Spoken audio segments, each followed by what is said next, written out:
ಪದವಿ ಸಮಾರಂಭಕ್ಕೆ ಮುಖ್ಯಮಂತ್ರಿಗಳಾದ ಸಿದ್ದರಾಮಯ್ಯನವರು ಹಗರಿಬೊಮ್ಮನಹಳ್ಳಿಗೆ ಆಗಮಿಸಿದ್ದರು. ಅದೇ ಸಮಾರಂಭಕ್ಕೆ ವಿಜಯನಗರ ಜಿಲ್ಲಾಧಿಕಾರಿ ಆಗಮಿಸಿದ್ದರು.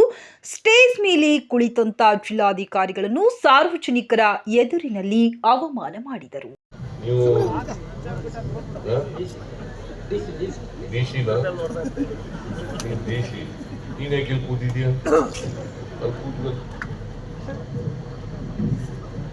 ಸ್ವಾಮೀಜಿಗಳು ಪಕ್ಕದಲ್ಲಿ ಕೂತ್ಕೊಂಡು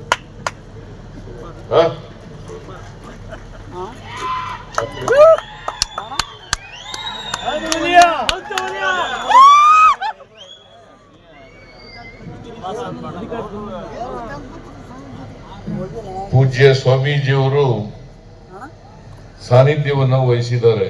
ಈ ಕಾರ್ಯಕ್ರಮದ ಸಾನ್ನಿಧ್ಯವನ್ನು ವಹಿಸಿದ್ದಾರೆ. ಮತ್ತೆ ವಧುವರರಿಗೆ ಸಾಮೂಹಿಕ ವಿವಾಹದ ವಧುವರರು ಮತ್ತೆ ಶಿರಾಜ್ ಶೇಖ್ ಅವರ ಮಗ ಮತ್ತು ಸೊಸೆ ಆ ವಧುವರರು ಅವರೆಲ್ಲರಿಗೂ ಈಗಾಗಲೇ ಆಶೀರ್ವಾದ ಮಾಡಿದ್ದಾರೆ. ಮಾಡಿದ್ರ